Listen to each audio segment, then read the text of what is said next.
आपण सर्च या संस्थेला 2000 साली तो पुरस्कार दिला होता. त्यावेळेला डॉक्टर अभय बंग इथे आलेले होते आणि संस्था सुरू होऊन त्यावेळेला 15च वर्ष नुकतीच झालेली होती. आणि आज आपण पुरस्कार डॉक्टर अभय बंग आणि राणी बंग या दोन व्यक्तींना या ठिकाणी देतो आहोत. तर एकूण संस्थेची 40 वर्ष सर्चची पूर्ण झाली आहेत. तर आपल्यापैकी काही जणांनी कदाचित गडचिरोलीमध्ये जाऊन त्या संस्थेला भेट दिली असेल, नसेल दिली त्यासाठी एक छोटंसं ध्वनी चित्रफीत आपण बनवलेली आहे. तर मी विनंती करेल की आपण सर्वांना ती दाखवावी. लाईट्स ऑफ करावे. डॉक्टर अभय बंग यांचं बालपण वर्ध्यातील सेवाग्राम आश्रमात गेलं. त्यांचं प्राथमिक शिक्षणही महात्मा गांधी यांनी सुरू केलेल्या नई तालीम शिक्षण पद्धतीच्या शाळेत झालं. त्यामुळे त्यांच्या विचारांवर महात्मा गांधींच्या तत्वज्ञानाचा मोठा पगडा आहे. तर डॉक्टर राणी बंग यांचा जन्म चंद्रपूर इथं दक्षिण भारतीय कुटुंबात झाला. या दोघांचंही MBBS आणि MD पर्यंतचं शिक्षण नागपूरच्या शासकीय वैद्यकीय रुग्णालयात झालं. या दोघांनीही विद्यापीठीय पातळीवर आणि अखिल भारतीय स्तरावर प्रथम स्थान मिळवत अनेक सुवर्ण पदकं मिळवली. नंतर अमेरिकेतील जॉन हॉपकिन्स विद्यापीठातून मास्टर्स इन पब्लिक हेल्थचं शिक्षण पूर्ण केलं. तिथं कार्ल टेलर यांच्याकडून सार्वजनिक आरोग्याचे धडे घेतले. पुढे 1984 मध्ये ते भारतात परतले तेव्हा आरोग्याच्या सर्वाधिक समस्या या खेड्यांमध्ये आहेत याची बंग दाम्पत्याला कल्पना होती. त्यामुळे त्यांनी खेड्यांमध्ये काम करण्याचा निर्धार केला. त्याच निर्धारातून 1986 साली सर्च अर्थात society for education, action and research in community health या सेवाभावी संस्थेचा जन्म झाला आणि त्या संस्थेने आदिवासी बांधवांच्या आयुष्याला नवसंजीवनी दिली. गडचिरोली पासून 17 किलोमीटर अंतरावर शोधग्राम आकाराला आलं. आदिवासींच्या लोकभावनेचा आदर करत त्यांच्याच आग्रहावरून रुग्णालयाचं मा दंतेश्वरी दवाखाना असं नामकरण करण्यात आलं आणि तिथून त्यांच्या वैद्यकीय सेवेचा प्रारंभ झाला. आरोग्याच्या प्रश्नांवर काम करताना स्थानिक महिलांना सामान्य आजारासोबतच स्त्रीरोगाच्या मोठ्या समस्या असल्याचं डॉक्टर राणी बंग यांना जाणवलं. त्यामुळे बंग दाम्पत्यानं वसा आणि अमिरझा या 2 गावात संशोधन केलं. त्यात आढळलं की 92% महिलांना स्त्रीरोगाची समस्या आहे. हेच संशोधन 1989 साली लॅन्सेट या जगप्रसिद्ध जर्नलमध्ये प्रसिद्ध झालं. विकसनशील देशांतील स्त्रियांच्या आरोग्याविषयीचं हे या दशकातलं महत्त्वाचं संशोधन आहे अशा शब्दात अमेरिकेतील तज्ज्ञांनी त्याचा गौरव केला. स्त्री आरोग्याच्या समस्यांना या संशोधनामुळे पुरावा मिळाला. त्यामुळेच 1994 साली कैरोमध्ये जागतिक लोकसंख्या नीती बदलून महिलांचं प्रजोत्पादनातील आरोग्य यावर भर देणारी नवी नीती तयार करण्यात आली. पुढे बंग दाम्पत्याने बालमृत्यूच्या समस्येवरही काम सुरू केलं. विशेष म्हणजे ते काम आजही सुरूच आहे. सुरुवातीला अर्भक मृत्यूदर 121 वर होता. त्यातील 40% बालकांचे मृत्यू हे केवळ न्यूमोनिया या आजारानं होतात असं त्यांना आढळलं. ही बालकं शहरापर्यंत उपचारासाठी येऊ शकत नव्हती. त्यामुळे गावातच एक आरोग्य दूत तयार करायचा आणि त्याला न्यूमोनियाचं निदान करायला शिकवायचं हा प्रयोग करण्यात आला. गावातील एका व्यक्तीला आरोग्य दूत म्हणून प्रशिक्षित करून उपचार करायला शिकवल्यानं 1988 ते 90 या 2 वर्षात न्यूमोनियामुळे होणारे मृत्यू 74% तर अर्भक मृत्यूदर 25% कमी झाला. हे अध्ययनही लॅन्सेटमध्ये 1990 मध्ये प्रसिद्ध झालं. जागतिक आरोग्य संघटना आणि जॉन हॉपकिन्स विद्यापीठाने हे या विषयावरचं सर्वोत्कृष्ट अध्ययन असल्याचं घोषित केलं. तसेच 1991 मध्ये वॉशिंग्टनमध्ये श्वसन रोग आणि न्यूमोनिया नियंत्रणाविषयी भरलेल्या आंतरराष्ट्रीय परिषदेत सर्चनं राबवलेला उपक्रम पथदर्शी ठरवला गेला. आजही भारतासह 77 देशात ही पद्धत वापरली जाते. सामुदायिक आरोग्याचे प्रश्न सोडवतानाच डॉक्टर बंग दाम्पत्यानं 1988 पासून व्यसनमुक्ती चळवळ उभारली. याच प्रयत्नातून 1993 साली गडचिरोली जिल्ह्यात दारूबंदी लागू झाली. दारूबंदीची प्रभावी अंमलबजावणी आणि सोबतच तंबाखू मुक्ती साध्य करण्यासाठी सर्चद्वारे आखलेला मुक्तीपथ हा उपक्रम फारच पथदर्शक ठरला. वैद्यकीय आणि सामाजिक क्षेत्रातल्या विविध अनुभवांवर डॉक्टर अभय बंग यांची माझा साक्षात्कारी हृदयरोग आणि सेवाग्राम ते शोधग्राम, तर डॉक्टर राणी बंग यांची गोइण, कानोसा आणि पुटिंग विमेन फर्स्ट ही पुस्तकं प्रकाशित झाली आहेत. कुपोषणामुळे होणाऱ्या बालमृत्यूचं वास्तव किती प्रखर, भीषण आहे हे पटवून देण्यासाठी त्यांनी कोवळी पानगळ हा अहवाल प्रसिद्ध केला. BBC सारख्या आंतरराष्ट्रीय वृत्तवाहिनीने सुद्धा त्यांची दखल घेतली. भारतातील सार्वजनिक आरोग्यासाठी त्यांनी केलेल्या कार्याची जागतिक स्तरावर दखल घेण्यात आली आहे. दुर्गम आणि ग्रामीण भागातील नवजात बाळांना आरोग्य सेवा, बालमृत्यू प्रतिबंध आणि स्त्री आरोग्याच्या समस्यांबाबत त्यांनी तयार केलेला उपक्रम आज भारतासह अनेक देशात राबवला जात आहे. डॉक्टर बंग दाम्पत्याला आजपर्यंत विविध नामांकित पुरस्कारांनी सन्मानित करण्यात आला आहे. त्यामध्ये महाराष्ट्र शासनाचा सर्वोच्च पुरस्कार महाराष्ट्र भूषण, अमेरिकेच्या टाइम मॅगझिनचा ग्लोबल हेल्थ हिरोज, जागतिक आरोग्य संघटनेचा public health champions, John Hopkins विद्यापीठाचा society of scholar, MacArthur फाउंडेशनचा आंतरराष्ट्रीय पुरस्कार, गांधी नॅशनल मेमोरियल सोसायटीचा बा आणि बापू पुरस्कार तसेच मानद DSc व डिलीट या पदव्यांनीही सन्मानित करण्यात आला आहे. विशेष म्हणजे डॉक्टर अभय बंग हे भारत सरकारच्या आदिवासींचे आरोग्य यावरील तज्ञ समितीचे अध्यक्ष, महाराष्ट्र शासनाच्या संतुलित विकास अर्थात डॉक्टर केळकर समितीचे सदस्य, बालमृत्यू व कुपोषण विषयक समितीचे अध्यक्ष आणि अमेरिकेतील राष्ट्रीय विज्ञान अकादमीच्या वैद्यकीय समितीचे सदस्य म्हणून कार्यरत आहेत. तर डॉक्टर राणी बंग राष्ट्रीय लोकसंख्या आयोग आणि राष्ट्रीय पोषण आयोगाच्या सदस्या यासह अनेक आंतरराष्ट्रीय समित्यांवर तज्ञ म्हणूनही कार्यरत आहेत. डॉक्टर राणी बंग आणि डॉक्टर अभय बंग यांनी सामाजिक आणि वैद्यकीय क्षेत्रात भरीव योगदान देऊन आदिवासी बांधवांच्या आयुष्यात आनंद निर्माण केला. त्यांच्या या 4 दशकीय प्रवासाचा कृतज्ञतापूर्वक सन्मान करण्यासाठी यशवंतराव चव्हाण सेंटरचा यशवंतराव चव्हाण राष्ट्रीय पुरस्कार 2024 देताना आम्हाला अतिशय आनंद होत आहे. ही सगळी माहिती ऐकल्यानंतर आपल्यापैकी मला वाटतं अनेकांना इच्छा व्हावी की आपण जाऊन एकदा या कामाला भेट द्यावी. आणि राणी बंग आणि अभय बंग विविध समित्यांवर पण काम केलेलं आपण शेवटी वाचलं असेल. अशा माणसांना समित्यावर बोलावणं आणि काम करायला लावणं हे थोडं अवघड असतं, पण त्या काळी हे समजणारे लोक होते शासनामध्ये आणि यांचा अनुभवाचा पण उपयोग करून घेतला पाहिजे असंही वाटणारे लोक होते. त्यामुळे ते योग जुळून आले होते. आदरणीय पवारसाहेबांना विनंती करतो की हा पुरस्कार त्यांनी डॉक्टर अभय बंग यांना प्रदान करावा.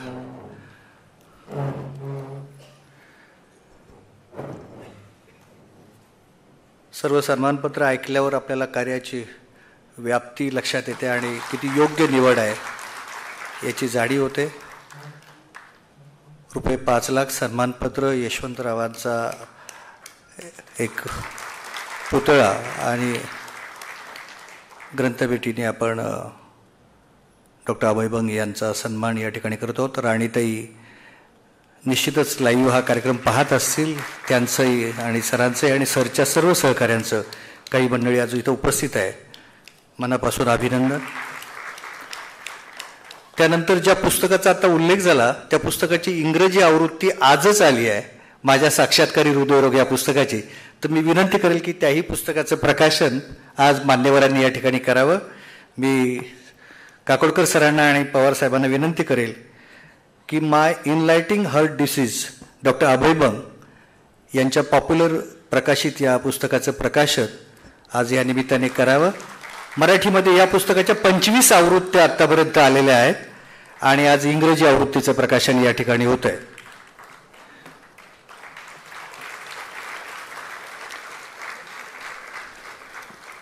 बाहेर आपल्याला ही दोन्ही पुस्तकं आज या ठिकाणी उपलब्ध आहेत. धन्यवाद. या पुस्तकाचे अनेक आवृत्त्या ज्या आल्या त्या लोकशिक्षणाच्या दृष्टीने फार महत्त्वाच्या ठरल्या. डॉक्टरांनी अगदी बारकाईनं की तुम्ही चालण्याचे शूज कसे निवडणार आहात इथपर्यंतचे सगळे तपशील दिलेले आहेत. म्हणजे अतिशय एका योग्य शिक्षकाने लिहिलेलं पुस्तक. त्याचा अनेक आवृत्त्या मी म्हटलं तसं आल्यात, पण त्याच्यातला एक गमतीदार प्रसंग म्हणजे अभय बंग आणि राणी बंग यांना थोडंसं आपण कायम गंभीरपणानंच पाहत असतो आणि गांभीर्यपूर्वकच ते विषय मांडत असतात. पण आज राणीताई असते तर थोडंसं अधिक त्यांच्या थोडा मिश्किलपणा थोडा जास्त आहे, अधिक कदाचित अजून थोड्याशा वेगळ्या आल्या असत्या, पण त्या नाहीत. तर डॉक्टरांनी त्यांच्या वडिलांविषयीची एक आठवण लिहिलेली आहे. म्हणजे साक्षात्कारी हृदयरोग वाचल्यावर आपल्याला लक्षात येईल की डॉक्टर अभय बंग कुठल्या परिस्थितीतून गेले. आणि त्यानंतर ते नागपुरात विश्रांतीसाठी राणी बंग यांच्या भावाच्या घरी होते. राणी बंग मूळ चंद्रपूरच्या, पण त्यांचे वडील हे फॅमिली फिजिशियन डॉक्टर, तर ते डॉक्टर बंगांना भेटायला आले. म्हणजे सासरे जावायला भेटायला आलेत. राणीचे वडील डॉक्टर चारी, यांना आम्ही सर्व बावा म्हणतो. आपण आपल्या सगळ्या पारशी ज्येष्ठांना बावा इकडे मुंबईमध्ये म्हणतोच, हे तिकडे बावा म्हणतायत. वय 79 वर्ष, चंद्रपूरचे एकेकाळचे लोकप्रिय फॅमिली फिजिशियन, आता प्रॅक्टिसमधून निवृत्त झालेलं आहे. म्हणजे हे 2000 साली डॉक्टर अभय बंग लिहितात. बाबांना नुकताच कॅन्सर झालेला आहे. इंग्लंडमध्ये सर्व तपासण्या होऊन काही उपचार न करण्याचा निर्णय त्यांनी घेतलेला आहे. मर्यादितच आयुष्य त्यांना आता शिल्लक आहे. बाबा मला भेटायला आले. मी त्यांचा सर्वात लहान जावई. बाबांच्या चेहऱ्यावर त्यांच्या आजाराचा किंवा त्याच्या काळजीचा मागमूसही मला दिसत नव्हता. त्यांच्या मोडक्या तोडक्या हिंदीमध्ये गप्पांचा ओघ सदैव सुरू होता त्यांचा. ते जावायला म्हणतात, अभय बाबू, अपने को मालूम है कि मेरे को जल्दी जाना है, तो है तो रोने का काय को, टाइम बर्बाद नहीं करने का, और कैंसर का क्या डर, मरने को कोई ना कोई रोग तो होनाच. मेरे को एक कैंसर का लेबल मिल गया, अच्छा हुआ, नहीं तो बिना कारण के मर जाता. आता हृदयरोग होतो, नुकत्याच बाहेर पडलेल्या जावायला भेटायला गेल्यावर सासरा या रीतीने जर बोलत असेल तर आपण कल्पना करू शकता की काय प्रकारची ती सगळी आहे. आणि मला सुदैवाने 2008 ते 10 या काळामध्ये सर्च बरोबर आणि या सगळ्या दाम्पत्याबरोबर काम करण्याची संधी मिळाली आणि ते सगळं खूप छान पद्धतीने अनुभवायला मिळालं. तर डॉक्टर अभय बंग आपल्याशी बोलणारच आहेत, पण त्याच्या आधी राणी बंग यांनी आज येऊ शकल्यामुळे 1 मिनिटाचा व्हिडिओ करून पाठवलाय, तो आपण पाहूया. राणी बंग यांची प्रतिक्रिया. नमस्कार. आजच्या कार्यक्रमाचे अध्यक्ष माननीय शरद पवार आणि इथे उपस्थित असलेली सर्व मान्यवर मंडळी, आज स्वर्गीय यशवंतराव चव्हाणांच्या नावे असलेला प्रतिष्ठेचा पुरस्कार आम्हाला दिला जात आहे, त्याचा अतिशय आनंद आहे. हा पुरस्कार केवळ मी आणि माझे पती डॉक्टर अभय बंग यांचा नाही, तर इथले सर्व लोक, सर्व कार्यकर्ते त्यांचा आहे. आणि म्हणून अतिशय नम्रतेने मी त्याचा स्वीकार करते आहे. या पुरस्काराचं गांभीर्य आणि पावित्र्य याची आम्हाला पूर्ण कल्पना आहे आणि त्यामुळे तुम्ही आम्हाला जो विश्वास देऊन काम करायला प्रोत्साहन दिलं त्याबद्दल आम्ही फार आभारी आहोत. आणि त्यांनी जी यादी दिली ते पुढच्या आमच्या प्रश्न सोडवण्याच्या संशोधनाचा मूलभूत आधार बनला. टाइम मॅगझिनने जेव्हा आम्हाला तो ग्लोबल हेल्थ पुरस्कार दिला, त्यांचा एशिया ब्युरो चीफ सर्चवरती स्टोरी लिहायला आला आणि त्याने ती लिहिली स्टोरी, ती टाइम मॅगझिनमध्ये प्रकाशितही झाली. त्याने शीर्षक त्याचं दिलं, राणी आणि मला उल्लेखून, दी लिसनर्स, ऐकणारे. मला फार काय आवडलं नाही. मी त्याला म्हणालो, हे काय तू शेवटी नुसतंच ऐकणारे असंच म्हणालास? तर तो मला म्हणाला, डॉक्टर, मग you don't understand, doctors don't listen to patients. आणि म्हणे तुम्ही आरोग्याचं संशोधन करण्याच्या अगोदर लोकांना ऐकलं, हे तर कोणी संशोधक करतच नाही. आणि मग तुम्हाला कळत नाही आहे, पण तुमची विशेषता अशी आहे की you begin with listening to people. त्यामुळे लोकांनी प्रश्न दिले, लोकांनी प्रश्न सुचवले. त्यातले काही प्रश्न दत्त म्हणून उभे राहिले. गडचिरोलीला गेलो, आदिवासींसाठी हॉस्पिटल उघडलं आणि तरी देखील शेजारच्या 3 किलोमीटरच्या दूर अंतरावरचं एक तान्हं बाळ, आणि ते अतिशय कुपोषित आणि अगदी मरणाचे आचके देतच शेवटी आमच्या घरी आलं आणि मी काही करायच्या अगोदरच मेलं. ते बाळ माझं टॅलिस्मन झालं. गांधीजींनी जे म्हटलं आहे की तुमच्या आयुष्यातला सगळ्यात दुःखी कष्टी कोण पाहिला आहे, हतबल कोण पाहिला आहे, त्याच्यासाठी तुमचं पुढचं पाऊल असलं पाहिजे. ते मूल जे माझ्या बेडवरच मेलं, मी काही करण्यापूर्वीच मेलं, श्वास थांबवला त्याने, तो माझा टॅलिस्मन झाला. हे मूल का मेलं? तर त्या ज्या खुर्सा नावाच्या गावातलं ते मूल आलं, तिथून ते माझ्या बेडवर मरेपर्यंत 18 कारणं मला सापडली.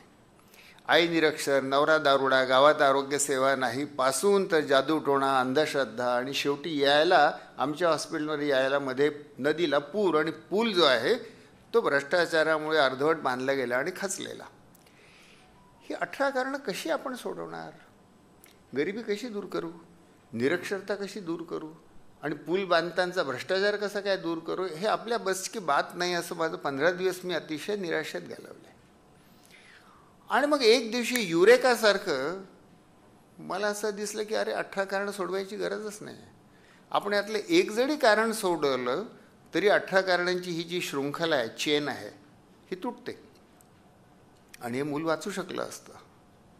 आणि भारतामध्ये दरवर्षी तशी 15 लाख नवजात मुलं मरत होती.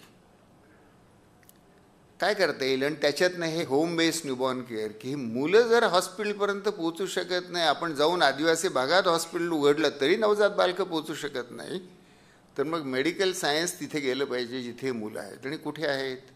तर त्यावेळी तरी बहुतेक घरोघरी बाळंतपणं व्हायचे, आणि घरी बाळंतपणाची एक अंधारलेली खोली असायची, घाणेरडी, दुर्गंधाने भरलेली, दार बंद, आतमध्ये अंधार, आणि बाजेवरती ती नुकतंच बाळंतपण झालेली थकलेली बाई झोपलेली, आणि एखादी म्हातारी त्या नवजात बाळाची काळजी घ्यायची. या खोलीत आपल्याला मेडिकल सायन्स कसं पोचवता येईल?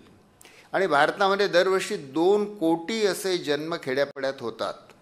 2 कोटी या अंधारलेल्या खोल्यात आपण कसं पोचवू? आणि म्हणून होम बेस्ड न्यूबॉर्न केअर, त्यासाठी आम्ही पूर्ण मेडिकल सायन्स उलथापालथ केली आणि घरोघरी पोचू शकेल असं हे शास्त्र विकसित केलं.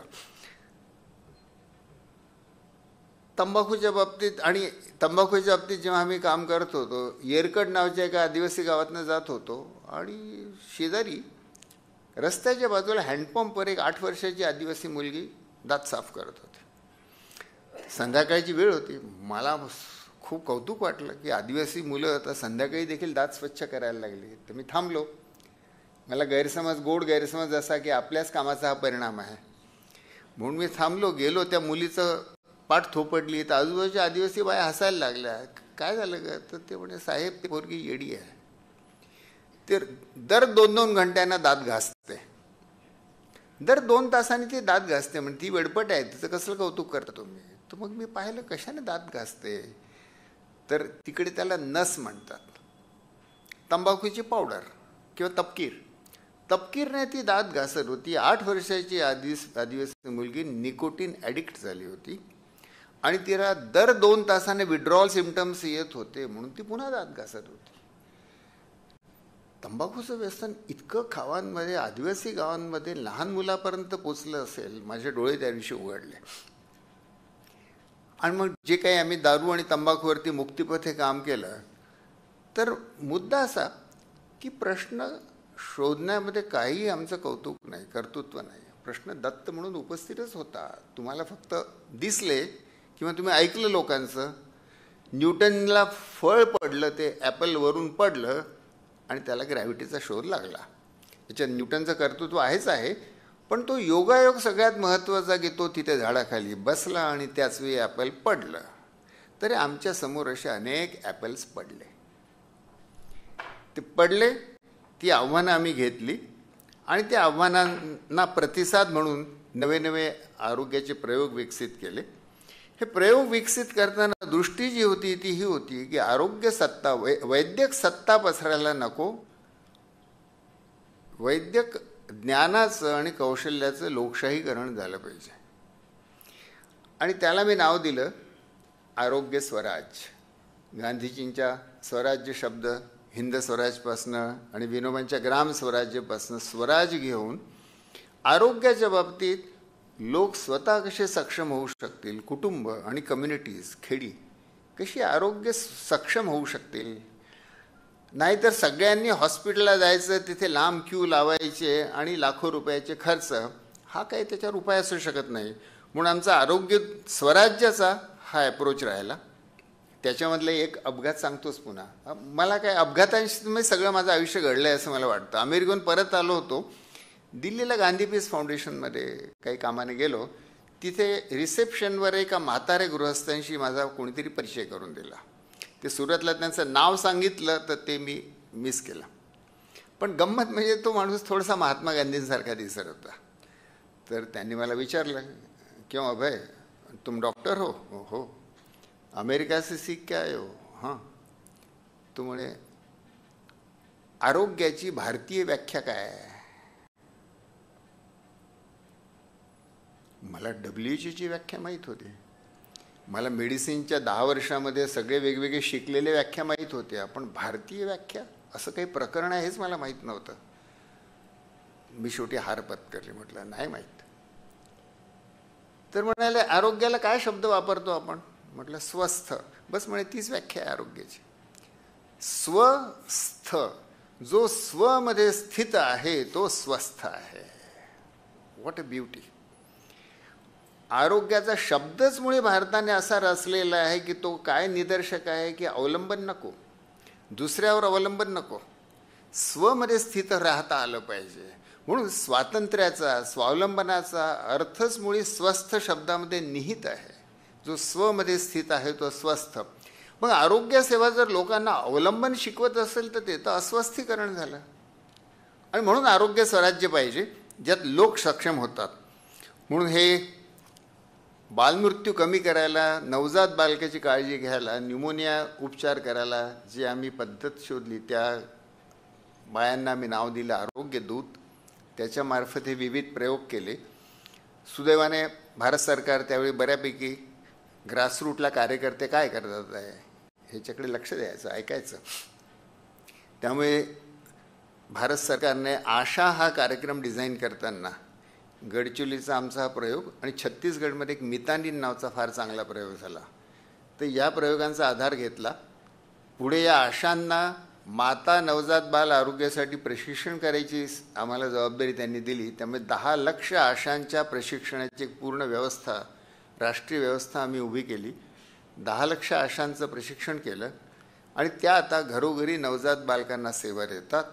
गेल्या वर्षी आरोग्य मंत्रालयाने मला कळवलं की 1.5 कोटी नवजात बालकांनाही होम बेस्ड न्यूबॉर्न केअर मिळाली.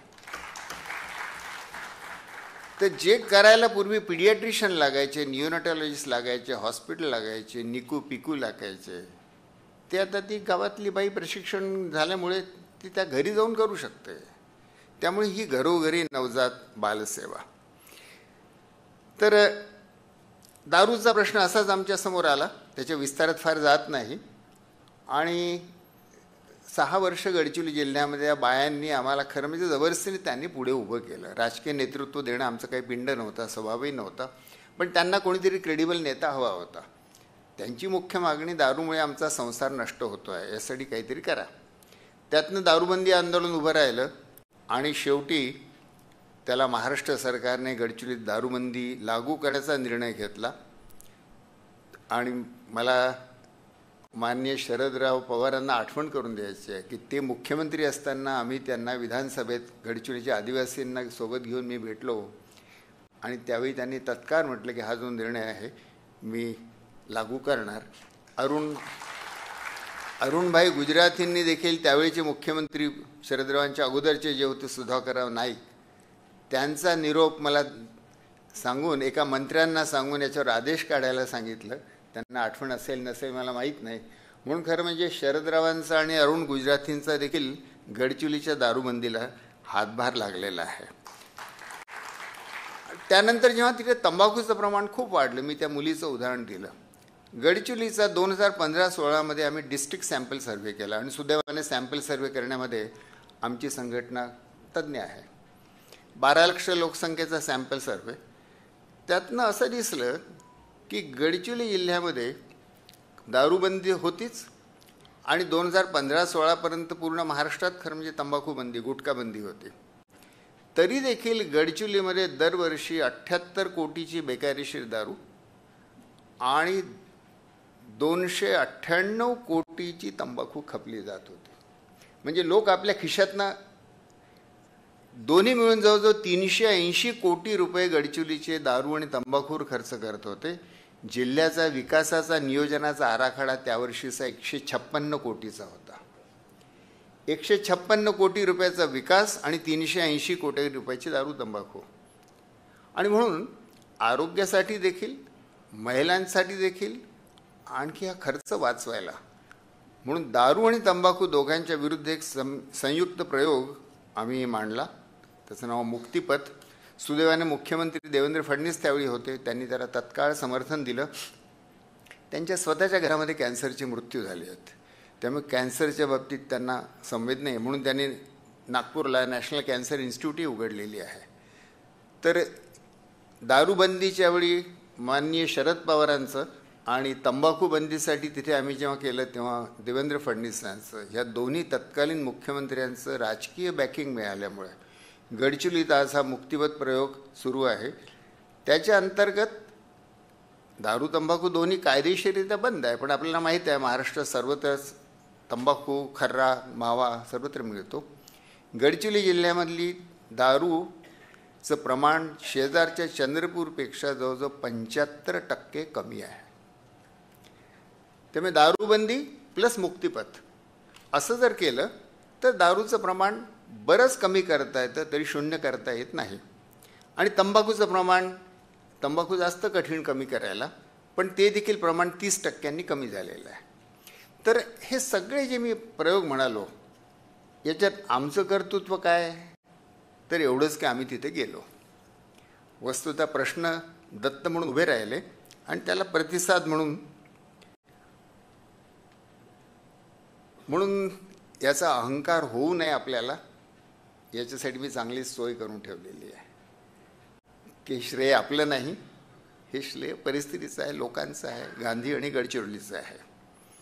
जबाबदारी वाढली जे म्हणालो आणि त्याच्यात मी फक्त 2 प्रश्नांचा उल्लेख इथे करू इच्छितो. पहिला प्रश्न, गडचिरोली जिल्हा कसा आहे आपल्यापैकी बहुतेकांना ऐकून कधी भेटी देऊन माहीत आहे. महाराष्ट्रामध्ये सगळ्यात अधिक जंगल असलेला तो जिल्हा आहे. 40% लोकसंख्या आदिवासी आहे. पण गडचिरोली जिल्ह्यामध्ये शासनाच्या सुदैवाने आणि गडचिरोली जिल्ह्याच्या आदिवासीच्या दुर्दैवाने तिथे मोठ्या प्रमाणामध्ये लोह खनिज सापडलेलं आहे. आणि त्यामुळे गडचिरोली जिल्ह्यामधले जे लोह खनिज आहेत ते जिंदाल स्टीलचे सज्जन जिंदालनी नागपुरात स्टेटमेंट असं दिलं आहे की हे जगातलं सर्वोत्कृष्ट लोह खनिज आहे.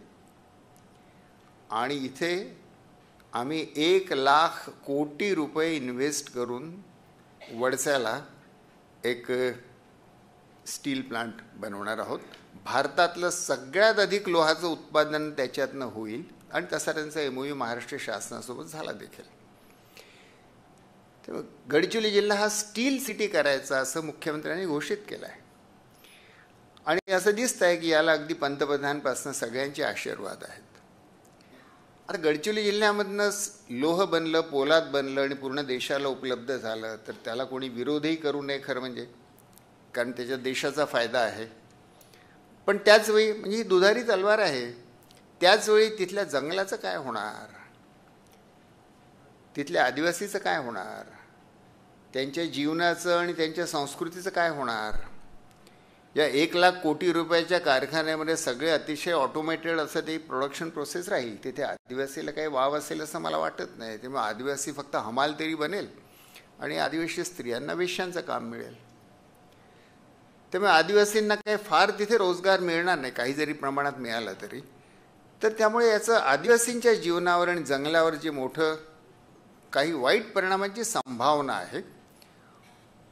म्हणून या लोह कारखान्याचा विरोध न करता पण याचा दुष्परिणाम मिनिमाइज कसं करता येईल आणि आदिवासींना त्याचा अधिकाधिक फायदा कसा मिळवून देता येईल, हे एक मोठं आव्हान गडचिरोलीत आहे. आणि त्याच आव्हानाचा एक भाग म्हणून की जंगले जेव्हा नष्ट व्हायला लागतात, जंगलातले प्राणी जेव्हा संपायला लागतात, तेव्हा ताडोबाचे वाघ जे आहेत ते ताडोबामध्ये त्याचं जास्त संख्या झाली की ते बाहेरच्याकडे इतर जाग्यात पसरायला लागतात. 1 वर्षापूर्वी मी आणि राणी निघालो जीपने आणि शोधरामपासून 1 किलोमीटर अंतरावर एक मोठी वाघीण आणि तिच्या 2 पिल्लांसोबत आम्हाला रस्ता आडवी गेली. त्याच्यानंतर आत्ता काही महिन्यांपूर्वी पुन्हा त्या रस्त्याने मी जात असताना एक दुसऱ्या जागी एक वाघीण रस्ता पार करून गेली आणि ती दुसऱ्या बाजूला डावीकडनं आली. अतिशय मोठ्या आकाराची वाघ जेव्हा तुम्हाला अचानक असा दिसतो तुम्ही डेस्ड होऊन जाता. आणि ती रस्ता क्रॉस करून आमच्या उजव्या बाजूला गेली. आमच्या ड्रायव्हरने गाडी थांबवली. आता वाघच दिसल्यानंतर कोण सोडत आहे. तर आम्ही बघत होतो ती रस्त्याच्या उजव्या बाजूला येऊन 50 फूट तिच्या पिलांसोबत होती आणि अचानक डरकाळी फोडून तिने माझ्या गाडीवरती अटॅक केला. सुदैवाने त्यातनं आम्ही पळालो. पण मुद्दा असा की वाघ हा तिथला आता जणू काय रोजचा अनुभव होतोय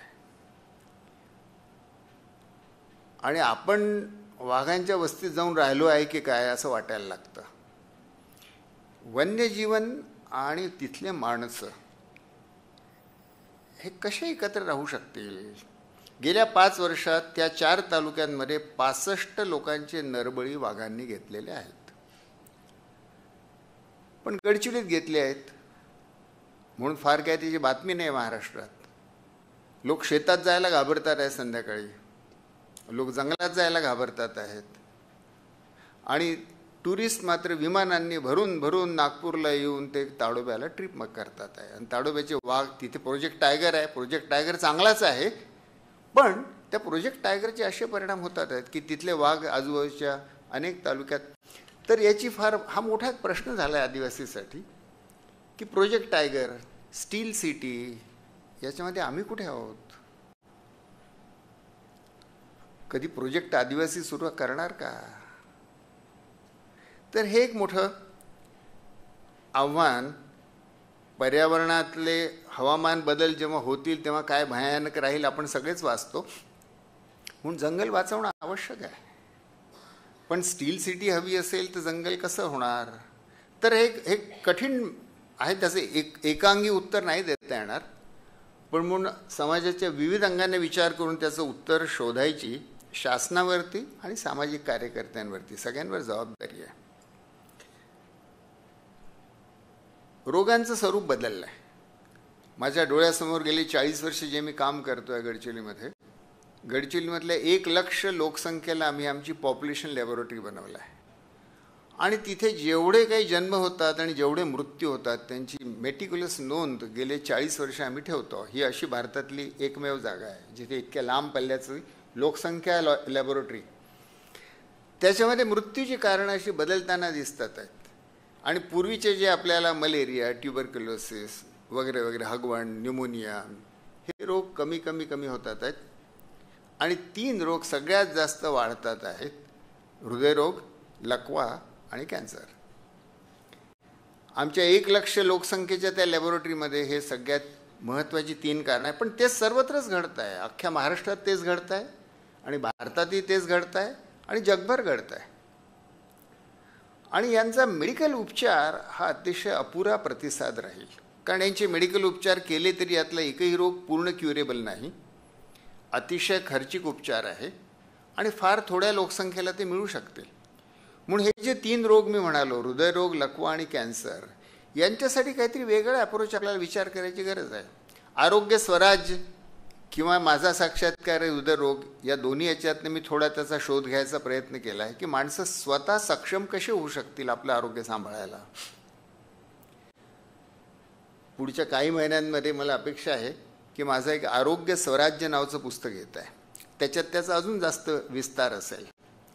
पण आरोग्य सेवांचं असं सुलभीकरण आणि लोकशाहीकरण करायची गरज आहे की ते निव्वळ काही मेडिकल हॉस्पिटल, टर्शियरी हॉस्पिटल आणि मेडिकल इन्शुरन्स एवढा पुरतं मर्यादित न राहता ते घरोघरी कसं पोचेल. आणि त्याचीच एक दुसरी बाजू आहे की हे रोग झाल्यानंतर उपचार हे फार उशीर झाला. मग रोग होऊ नये म्हणून काय सुरुवात केली पाहिजे. कारण देशातल्या आता आज हाय ब्लड प्रेशर हे देशातल्या 25% वयस्क लोकांना, म्हणजे 25 वर्षाच्या वरच्या 25% लोकांना आज हाय ब्लड प्रेशर आहे. म्हणजे सहज त्याचा आकडा 20 ते 25 कोटी लोकांना हाय ब्लड प्रेशर आहे. कसा तुम्ही उपचार कराल. काही त्याच्यावर क्युअर नाही. रोज औषधं घ्या, आणि रोज BP मोजा आणि मग किडनी फेल झाली की मरा. तर दुर्दैवाने हे रोग फार काही त्यातनं बाहेर पडण्याचा मार्ग, सहज मार्ग दाखवत नाही. मग थांबवता कशा येतील? एक तर आपली जीवनशैली आहे, ज्याच्याविषयी मी बोललोच. पण दुसरा एक जो मार्ग आहे तो असा की global burden of disease study हा जगातला आजपर्यंतचा सगळ्यात मोठा सगळ्या जगातल्या लोकसंख्येच्या 4 अब्ज लोकांच्या आरोग्याचा अभ्यास करून त्यांनी काढलेले निष्कर्ष. गेट्स फाउंडेशनच्या मदतीने सिॲटलमध्ये ही इन्स्टिट्यूट आहे आणि आज WHO पेक्षाही जास्त विश्वासार्ह अशी जागतिक आकडेवारी ग्लोबल बर्डन ऑफ डिसीज स्टडीमधनं मिळते. सगळे जग वापरतं ती. तर त्यात त्यांनी 192 देशांमध्ये होणारे जवळजवळ 300 रोग आणि मृत्यूची कारणं आणि विकलांगता या सगळ्यांचा अभ्यास करून निष्कर्ष जो काढला तो एका फक्त वाक्यात सांगतो की डेथ, डिसीज अँड डिसॅबिलिटी, मृत्यू, रोग आणि विकलांगता निर्माण करणारी जगात जेवढी कारणं आहेत त्या 7 सर्वोच्च कारणापैकी 2 दारू आणि तंबाखू आहेत. आणि म्हणून दारू आणि तंबाखू हे निव्वळ प्लेजर गुड्स आहेत. थोडं घेतलं तर चांगलं वाटतं म्हणून घ्या, अशा प्रकारची एक संस्कृती किंवा समज आपल्या देशामध्ये सार्वत्रिक आहे. त्याच्यापासून बाहेर येण्याची गरज आहे. फार विस्तारात आत्ता जात नाही, पण तंबाखूच्या बाबतीत बंदी महाराष्ट्रात असूनही बंदी जवळपास नाही. म्हणून निव्वळ बंदीने हे होणार नाही. म्हणून महाराष्ट्राच्या नेतृत्वाने शासनातले, शासनाच्या बाहेरचे सर्वांनी मिळून एक तंबाखू मुक्त महाराष्ट्र असं अभियान सुरू करायची गरज आहे. कारण जोपर्यंत समाजातल्या मान्यता बदलत नाहीत तोपर्यंत निव्वळ कायद्याने तंबाखू खाणं किंवा मावा, खर्रा खाणं, गुटखा खाणं काही बंद होत नाही. आणि म्हणून तंबाखू मुक्त महाराष्ट्र अशा अभियानाची अतिशय तातडीने गरज आहे. कारण आज जे तंबाखू खातात आहेत ते 10-15 वर्षांनी हृदयरोग, लकवा आणि कॅन्सरचे बळी ठरलेले आहेत. दुसरं, दारूबंदी गडचिरोलीमध्ये झाली. निव्वळ दारूबंदीने 40% दारू कमी होते असा अमेरिकेतल्या वर्ल्ड बँक, हार्वर्ड विद्यापीठ आणि पेनिसिल्व्हानिया विद्यापीठ या तिघांच्या तज्ज्ञांनी भारतातल्या दारूबंदीचा, 6 राज्यांमधल्या दारूबंदीचा अभ्यास केला. भारत सरकारचेच आकडे वापरले, NFHS आणि नॅशनल क्राईम ब्युरोचे आकडेवारे. आणि ते वापरून त्यांना असं आढळलं की निव्वळ दारूबंदी झाली आणि सरकारने काही नाही केलं तरी 40% दारू समाजातली कमी होते. म्हणजे 60% शिल्लक अजूनही राहते. ती कमी करायला मुक्तिपथ सारखे प्रयोग अजून पुढे करावे लागतील. पण महाराष्ट्रामध्ये किंवा अख्ख्या भारतामध्ये दारूचं जे वाढतं प्रमाण आहे त्याच्याबाबतीत WHO आपल्याला सावध करत आहे. भारतामध्ये आज per capita, per year alcohol consumption हे WHO ॲब्सोल्यूट अल्कोहोलमध्ये मोजतं. म्हणजे 100% अल्कोहोल. सहसा पिणारे काही 100% पित नाहीत, पण 100% अल्कोहोल एकूण किती प्याले गेले तर भारतामध्ये आज ते पर ॲडल्ट पर इयर 6 लिटर आहे. याचा ढोबळ मानाने अर्थ होतो की भारतामधला सरासरी वयस्क स्त्री पुरुष 600 पेग दारू दरवर्षी पितात. आणि अर्थात सगळेजण पित नाही. भारताची आकडेवारी WHO अशी आहे की भारतामध्ये 51% पुरुष आणि 25% बाया दारू पितात. आणि हे दारू पिण्याचं प्रमाण वाढत चाललेलं आहे. दारूचे जे काही दुष्परिणाम मी आत्ता म्हणालो ग्लोबल बर्डन ऑफ डिसीज स्टडीच्या आधारे, पण त्याशिवाय अजून एक महाराष्ट्रामध्ये जो दुसरा प्रश्न आपण रोजच पेपरमध्ये वाचतो आहे की स्त्रिया असुरक्षित झालेल्या आहेत. ते कुठेही असो, निर्भया कांडपासून आत्ता पुण्यामध्ये जे झालं तिथपर्यंत, किंवा आत्ता परवा हम्पीमध्ये इस्रायलच्या एका टुरिस्टवरती, या सगळ्या बातमीमध्ये शेवटी तुम्ही बघाल तर एक छोटीशी ओळ असते, अत्याचारी पुरुष दारूच्या नशेत होता. म्हणून स्त्रियांवर होणारे अत्याचार याच्यामध्ये एक महत्त्वाचा भाग पुरुषांच्या डोक्यात किंवा पोटात गेलेली दारू ही असते. एक पुरुष दारू पिलेला असेल तर त्याच्या आजूबाजूच्या 10 स्त्रिया असुरक्षित होतात. घरातली स्त्री असुरक्षित होते, समाजातली असुरक्षित होते. स्त्रिया ग्रामसभेच्या मिटिंगला का जात नाही त्यांना विचारलं तर ते म्हणतात, साहेब पण एकही पुरुष दारू पिऊन असेल आणि तो वेडावाकडा बोलला माझ्याशी, माझ्या नवऱ्याची आफत होईल, त्याला आता त्याच्याशी मग भांडणच घ्यावं लागेल.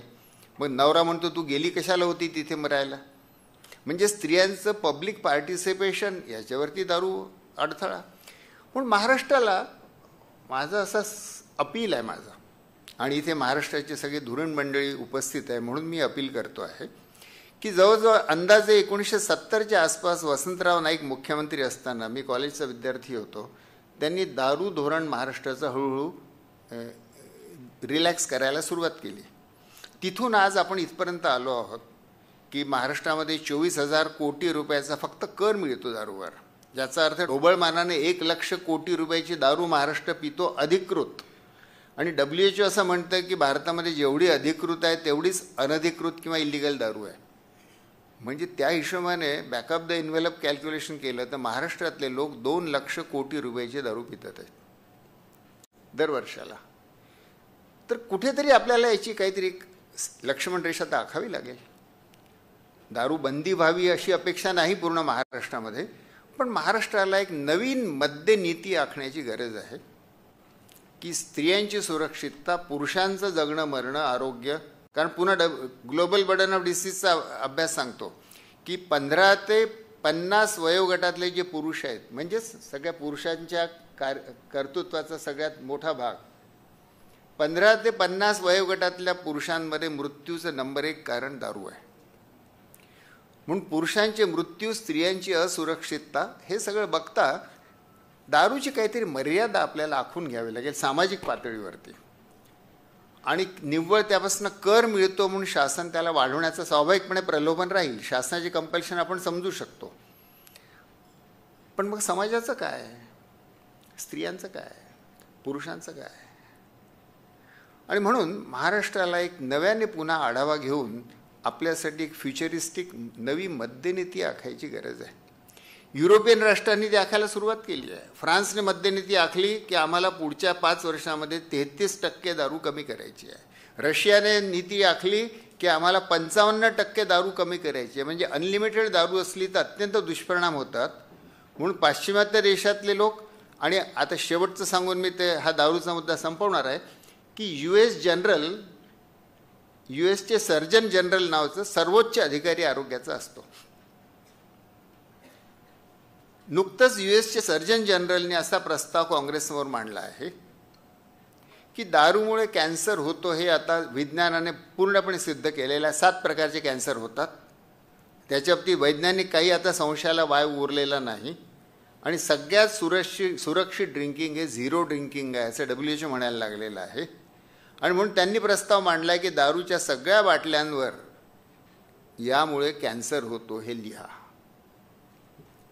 जसं तंबाखूच्या बाबतीत करण्यात आलं आहे, जसं दारूच्या बाबतीत तसं करावं असं यूएसचे सर्जन जनरल प्रस्ताव मांडतात आहेत. आपण पश्चिमेकडनं विज्ञान घेतो, नव्या नव्या कल्पना घेतो, म्हणून मी थोडी पश्चिमेची काय घडतं आहे पॉलिसी पातळीला ते आपल्यासमोर मांडतो आहे. म्हणून महाराष्ट्राला तंबाखूमुक्त महाराष्ट्र आणि एक महाराष्ट्राला नवीन मद्यनीती जी सगळ्यांचं हित लक्षात घेऊन ती आखलेली राहील.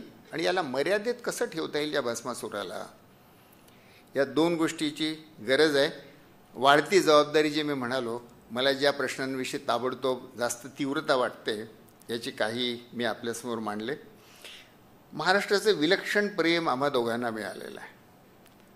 आणि जरी याचा उल्लेख मी सहसा करत नाही, पण आज इथे करतो की वस्तुतः जन्माने आम्ही दोघंही अमराठी, आणि आम्ही पण निवडीने मात्र आम्ही आपल्या चॉईसने आम्ही मराठी झालो.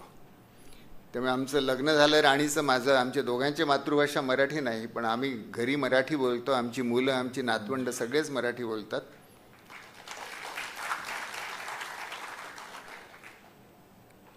पण महाराष्ट्रावरती कधीकधी असा आरोप केला जातो, मला त्याला मराठी शब्द सुचत नाही आहे, पण महाराष्ट्र पॅरोकियल आहे. एक राज्य किंवा प्रांतीय अस्मिता महाराष्ट्राची मोठी संकुचित आहे. तमिळनाडू, महाराष्ट्र, बंगाल या 3 राज्यांवरती हा आरोप होतो. पण मला माझ्या अनुभवावरनं सांगावं असं वाटतं की महाराष्ट्र हे हृदयाने खरंच महाराष्ट्र आहे. आणि म्हणून आज आपण या पुरस्काराने, सर्वोच्च पुरस्काराने आमचा जो गौरव केला त्याचा कृतज्ञतेने स्वीकार करून मी आपली रजा घेतो.